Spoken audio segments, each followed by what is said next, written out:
ನಮ್ಮ ಇಂಡಿಯಾದಲ್ಲಿ 10-15% of the people are suffering from diabetes. Sugar ತಿನ್ನೋರಿಂದ ಡಯಾಬಿಟಿಸ್ ಬರ್ತಿದೆ ಅಂತನಾ ಅಥವಾ ಬೇರೆ ಏನಾದರೂ ವೇರಿಯೇಷನ್ಸ್ ಆಗೋದ್ರಿಂದ ಡಯಾಬಿಟಿಸ್ ಬರ್ತಿದೆ ಅಂತ? ಹೌ ಟು ಕಂಟ್ರೋಲ್ ಡಯಾಬಿಟಿಸ್ ಅಂತ ಅಟ್ಲೀಸ್ಟ್. ರೈಟ್.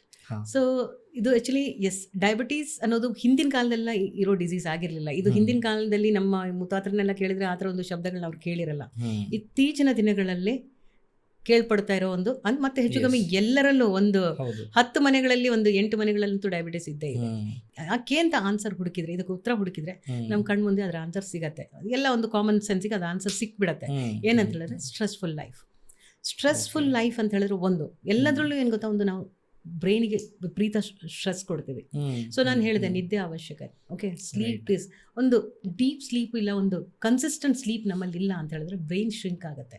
ಇದರಿಂದ ಡಯಾಬಿಟಿಸ್ಗೆ ಒಂದು ರೀಸನ್ ಅಲ್ಲ, ಒಂದು ಕಾಸ್ ಅಲ್ಲ, ಮಲ್ಟಿ ಕಾಸಸ್ ಆದ ಡಯಾಬಿಟಿಸ್ ಬರಲಿಕ್ಕೆ. ಶುಗರ್ ಒಂದೇ ಅಲ್ಲ, ಸಿಕ್ಕಾಪಟ್ಟೆ ಟಾಕ್ಸಿನ್ಸ್ನ ನಮ್ಮ ಮೈಯಲ್ಲಿ ಸೇರಿಸ್ಕೊಂಡ್ರೆ ಕಿಡ್ನಿ ಅದಕ್ಕೆ ಫಂಕ್ಷನ್ ಮಾಡೋಕ್ಕಾಗಲ್ಲ. ಅದಕ್ಕೆ ತುಂಬ ಓವರ್ಲೋಡ್ ಆಗುತ್ತೆ, ತುಂಬಾನೇ ಓವರ್ಲೋಡ್ ಆಗುತ್ತೆ ಕಿಡ್ನಿಗೆ.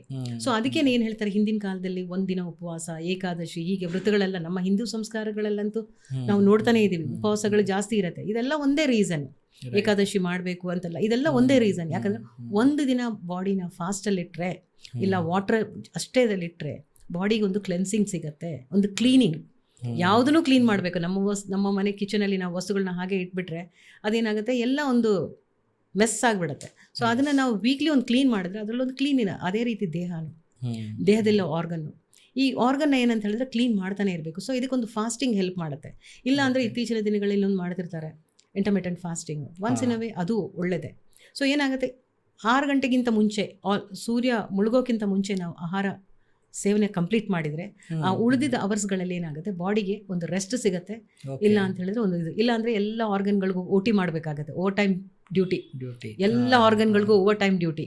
ನೀವು ಆರಾಮ್ ನೀವು ಗಾದಿ ಮೇಲೆ ಹೋಗಿ ಮಲಗಿಬಿಟ್ಟಿರ್ತೀರಾ, ಬಟ್ ಆರ್ಗನ್ಗಳು, ಯಾಕಂದರೆ ಅದು ನೀವು ಸ್ಟಮಕಲ್ಲಿ ಫುಡ್ ಹಾಕಿರ್ತೀರಾ, ಅದು ಡೈಜೆಸ್ಟ್ ಆಗಲೇಬೇಕು ನಾಳೆ ಒಳಗೆ. ಸೊ ನೀವು ಅದಕ್ಕೆ OT ಕೆಲಸ ಹಚ್ಬಿಟ್ಟು ನೀವು ಆರಾಮ್ ನಿದ್ದೆ ಮಾಡಿರ್ತೀರಾ. ಸೊ ಯೋಚನೆ ಮಾಡಿ ಆರ್ಗನ್ಗಳ ಕತೆ ಏನಾಗುತ್ತೆ ಅಂತ.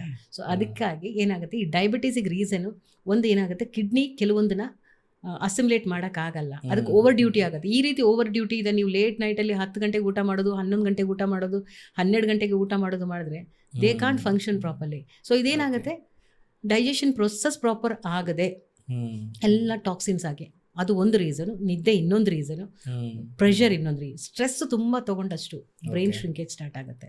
ಸೊ ಇದರಿಂದನೂ ಡಯಾಬಿಟಿಸ್ ಬರುತ್ತೆ. ಕೆಲವೊಂದು ಸಲ ಉದಾಹರಣೆಗಳು ಹೇಗಿದೆ ಅಂತ ಹೇಳಿದ್ರೆ, ಯೂಶಲಿ ಹೇಳ್ತಾರೆ ಡಯಾಬಿಟಿಸ್ ಆನ್ಸೆಸ್ಟ್ರಲ್ ಅಂತ, ಅಂದರೆ ಪಾರಂಪರಿಕವಾಗಿ ಇಲ್ಲ ಹರಿದು ಬರುತ್ತೆ ಅಂತ, ಮುಂದಿನ ಪೀಳಿಗೆಗಳು ಬರುತ್ತೆ ಅಂತ. ಸೊ ಎಷ್ಟೋ ಜನರಿಗೆ ಆನ್ಸೆಸ್ಟ್ರಲ್ ಇರುತ್ತೆ, ಆದರೆ healthy person who's with good fit culture ಅಂದರೆ ಡಿಸಿಪ್ಲಿನರಿ ಮೆಥಡಾಲಜೀಸ್ನ ಅವ್ರ ಲೈಫಲ್ಲಿ ಅಳವಡಿಸ್ಕೊಂಡವ್ರು ಎಷ್ಟೋ ಜನ ಡಯಾಬಿಟಿಸ್ ಅವ್ರ ಲೈಫಲ್ಲಿ ಇರಲ್ಲ. ಯಾಕಿರಲ್ಲ ಅಂತ ಹೇಳಿದ್ರೆ they have applied that. So ಒಂದು ನಾವು ಯೋಚನೆ ಮಾಡ್ಬೇಕಂತ ಹೇಳಿದ್ರೆ, ಒಂದು ಸೆನ್ಸಿಬಲ್, ನಾವು ಯಾವ ಆಹಾರನ ಸೇವಿಸ್ತೀವೋ ನಮ್ಗೆ ಅದ್ರ ಬಗ್ಗೆ ಒಂದು ಕಾನ್ಷಿಯಸ್ ಅವೇರ್ನೆಸ್ ಇರಬೇಕು, ನಾನೇನು ತಿಂತಾ ಇದ್ದೀನಿ ಅಂತ. ಸೊ ಅದ್ರ ಬಗ್ಗೆ ಇರಬೇಕು. ಅದು ನನ್ನ ಕಿಡ್ನಿನ ಕ್ಲೀನ್ ಮಾಡ್ಲಿಕ್ಕೆ ಆಗತ್ತಾ, ಡೈಜೆಷನ್ಸು ಎಲ್ಲ ಮಾಡ್ಲಿಕ್ಕೆ ಆಗತ್ತಾ. ಸೊ ಇದನ್ನ ಯೋಚನೆ ಮಾಡಿದ್ರೆ ಏನಾಗುತ್ತೆ, ಖಂಡಿತವಾಗೂ ನಾವೇನು ಡಯಾಬಿಟೀಸ್ನ ದೂರ ಇಡ್ಬೋದು. ಓಕೆ. ಆಮೇಲೆ ಇನ್ನೊಂದು ಕ್ವೆಶನ್, ಇವಾಗ ಇದೇ ಟೈಮಲ್ಲಿ ಬ್ರೇಕ್ಫಾಸ್ಟ್ ಮಾಡಬೇಕು, ಇದೇ ಟೈಮಲ್ಲಿ ಲಂಚ್ ಮಾಡಬೇಕು, ಇದೇ ಟೈಮಲ್ಲಿ ಒಂದು ಡಿನ್ನರ್ ಮಾಡಬೇಕು, ಈ ಥರ ಒಂದು ಹೇಳ್ತಾರಲ್ಲ. ಸೊ ಅದೇ ಟೈಮಿಗೆ ಮಾಡ್ಕೊಂಡೋದ್ರೆ ಒಳ್ಳೇದು ಅಂತ. ಏನಕ್ಕೆ ಅದೇ ಥರ ಮಾಡಬೇಕಾ ಅಥವಾ ಏನಾದ್ರು ವೇರಿಯೇಷನ್ಸ್ ಇದ್ದಾಗ ಏನಾಗುತ್ತೆ, ಮೈಂಡ್ನ ಕನ್ಫ್ಯೂಸ್ ಮಾಡ್ತೀವಿ. ಓಕೆ, ಮೈಂಡ್ನ ಕನ್ಫ್ಯೂಸ್ ಮಾಡಿದೆ. ಇವಾಗ ಫಾರ್ ಎಕ್ಸಾಂಪಲ್ ನಾನು ಹೇಳ್ತೀನಿ, ಇವಾಗ ಹೇಳ್ತೀನಿ, ಇವಾಗ ಒಂದು ನಾನು ಮದುವೆಗೆ ಹೋಗಿದ್ದೆ. ಅಲ್ಲಿ ಒಂದು ಎಲೆಯಲ್ಲಿ ಒಬ್ಬಟ್ಟು, ಓಕೆ, ಚಿತ್ರಾನ್ನ, ಮಾವಿನಕಾಯಿ ಚಿತ್ರಾನ್ನ ಸೊಗಸಾಗಿ ಮಾಡಿ, ಅಲ್ಲಿ ಘಮ ಅಂತ ಚಿತ್ರಾನ್ನ, ಅದ್ರ ಪಕ್ಕದಲ್ಲಿ ಒಂದಿಷ್ಟು ಪುಳಿಯೋಗರೆ, ಅದಕ್ಕೆ ಅದ್ರ ಮೇಲೆ ಕಡಲೆ ಬೀಜ ಇದೆಲ್ಲ ಒಗ್ಗರಣೆ ಹಾಕಿಬಿಟ್ಟು, ಅದ್ರ ಪಕ್ಕದಲ್ಲಿ ಒಂದಿಷ್ಟು ಲಿಂಬೆ ಉಪ್ಪಿನಕಾಯಿ, ಅದು ಏನು ತುಂಬಾನೇ ಒಂಥರ ಕೆಂಪು ಮೆಣಸಿನಕಾಯಿ ಎಲ್ಲ ಹಾಕಿ ತುಂಬಾನೇ, ಅದ್ರ ಪಕ್ಕದಲ್ಲಿ ಬಾದುಷ, ಈ ಥರ ಹಾಕಿ ಎಲ್ಲ ಇಟ್ಟಿದ್ರು. ಇವಾಗ ನಾನು ಇಷ್ಟು ಹೇಳಿದಾಗ ನಿಮ್ಮ ಬಾಯಲ್ಲಿ ನೀರು ಬಂದಿರುತ್ತೆ. ಹೌದು, ಬಂದಿರತ್ತೆ. ನೀವು ಅದನ್ನ ನೋಡಿಲ್ಲ, ನಾನು ಹೇಳೋದು ಕೇಳೇ ನಿಮ್ಮ ಬಾಯಲ್ಲಿ ನೀರು ಬಂತು. ಯಾಕೆ ಅಂತ ಹೇಳಿದ್ರೆ, ಮೈಂಡಿಗೆ ಇಮ್ಯಾಜಿನೇಷನ್ ಮತ್ತು ರಿಯಾಲಿಟಿಯಲ್ಲಿ ಡಿಫ್ರೆನ್ಸ್ ಗೊತ್ತಾಗಲ್ಲ. ಇವಾಗ ನಾವು ಕೆಲವೊಂದು ಏನು ಗೊತ್ತಾ, ನಾವು ಅಷ್ಟು ಫೀಲ್ ಅಷ್ಟೇ, ಅದು ನೀವು ತಿಂದಿಲ್ಲ ಆದರೆ ನಿಮ್ಮ ಬಾಯಲ್ಲಿ ನೀರು ಬಂತು. ಯಾಕೆ ಅಂತ ಹೇಳಿದ್ರೆ ಮೈಂಡಿಗೆ ಆ ಡಿಫ್ರೆನ್ಸ್ ಗೊತ್ತಿಲ್ಲ, ರಿಯಾಲಿಟಿ ಮತ್ತು ಇಮ್ಯಾಜಿನೇಷನ್ ನಡುವೆ ಇರೋ ಡಿಫ್ರೆನ್ಸ್ ಗೊತ್ತಿಲ್ಲ. ಸೊ ಮೈಂಡ್ ವರ್ಕ್ ಆಗೋದು ಈ ರೀತಿ. ಈ ರೀತಿ. ಸೊ ಇಲ್ಲೇನಾಗತ್ತೆ ಅಂತ ಹೇಳಿದ್ರೆ, ನೀವು ಹೇಳಿದ್ರಲ್ಲ ಸರಿಯಾದ ಸಮಯಕ್ಕೆ, ಮೀನ್ಸ್ ಒಂದೇ ಟೈಮ್ ಇಟ್ಕೋಬೇಕಾ ಬ್ರೇಕ್ಫಾಸ್ಟಿಗೆ ಲಂಚಿಗೆ ಅಂತ. ಸೊ ಒಂದೇ ಟೈಮ್ ಇಟ್ಕೊಂಡ್ರೆ ಏನಾಗುತ್ತೆ ಅಂದರೆ ಮೈಂಡಿಗೆ ಅದೊಂದು ಹ್ಯಾಬಿಟ್ ಆಗಿ ಬೆಳೆಯುತ್ತೆ. ಇಷ್ಟೊತ್ತಿಗೆ ನನಗೆ ಊಟ ಬರುತ್ತೆ ಅಂತ, ಇಷ್ಟೊತ್ತಿಗೆ ನನಗೆ ಊಟ ಬರುತ್ತೆ, ನಾನು ಡೈಜೆಸ್ಟ್ ಮಾಡಬೇಕು ಅನ್ನೋದು ಪ್ರಿಪೇರ್ ಆಗಿರುತ್ತೆ. ನಾನು ಫುಲ್ ಅಟೆನ್ಷನ್ ಅಲ್ಲಿ ಪ್ರಿಪೇರ್ ಆಗುತ್ತೆ. ನನ್ನ ಬ್ರೇಕ್ಫಾಸ್ಟ್ ಟೈಮ್ ಇದು, ನನಗೆ ಬ್ರೇಕ್ಫಾಸ್ಟ್ ಬರುತ್ತೆ, ಅದು ಕಾಯ್ತಾ ಇರುತ್ತೆ. ನೀವು ಅದಕ್ಕೆ ಬ್ರೇಕ್ಫಾಸ್ಟ್ ಕೊಟ್ಟಿರಲ್ಲ. ಓಕೆ, ಡೈಲಿ 8 o'clock ನೀವು ಬ್ರೇಕ್ಫಾಸ್ಟ್ ಮಾಡ್ತೀರಾ, ನೀವು ಹೋಗಿ 11 ಗಂಟೆಗೆ ಬ್ರೇಕ್ಫಾಸ್ಟ್ ಮಾಡಿದ್ರೆ ಅದು ಕಾಯ್ತಾ ಇದೆ ಅಲ್ಲಿ, ನನಗೆ ಬ್ರೇಕ್ಫಾಸ್ಟ್ ಸಿಗೋ ಟೈಮ್ ಇದು. ಓಕೆ, ಸ್ವಲ್ಪ ನಿಮ್ಗೆ ಸಿಂಬಲ್ ಕೊಡ್ತು, ಸ್ವಲ್ಪ ಹಸುವೆ ಆಯಿತು, ಬಾಯಲ್ಲಿ ಒಂದು ಸ್ವಲ್ಪ ಏನೋ ಹಸುವೆ ಫೀಲಿಂಗ್ ಬಂತು, ಸಿಗ್ನಲ್ ಕೊಡ್ತು, ಆದರೂ ನೀವು ಅದಕ್ಕೆ ಅಲರ್ಟ್ ಆಗಿಲ್ಲ ಅಂತ ಹೇಳಿದ್ರೆ ಏನಾಗುತ್ತೆ, ಮೈಂಡ್ ಆಗ ಸೋತ್ ಹೋಗುತ್ತೆ. ಸೊ ಅದಕ್ಕಿಂತ ಏನು ಗೊತ್ತಾ, ಅದರ ಹ್ಯಾಬಿಟ್ನ ಅದನ್ನ ಹಾಗಾಗಿ ಇಟ್ಕೊಂಡ್ರೆ ಏನಾಗುತ್ತೆ, ಹೆಲ್ತಿಗೆ ಅದ್ರದ್ದು ಮೆರಿಟ್ಸ್ ಇದ್ದೇ ಇದೆ.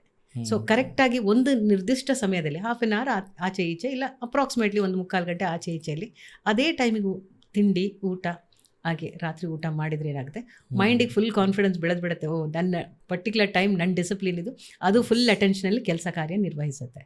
ಸೊ ಇಟ್ಸ್ ಬೆಟರ್ ದ್ಯಾನ್ ಕೊಡೋದು ಇರಾಟಿಕ್. ಯಾಕಂದರೆ ಕನ್ಫ್ಯೂಸ್ ಮಾಡ್ತಿದ್ದೀರಾ. ರೈಟ್. ಓಕೆ, ಕನ್ಫ್ಯೂಸ್ ಮಾಡ್ತಿದ್ದೀರಾ.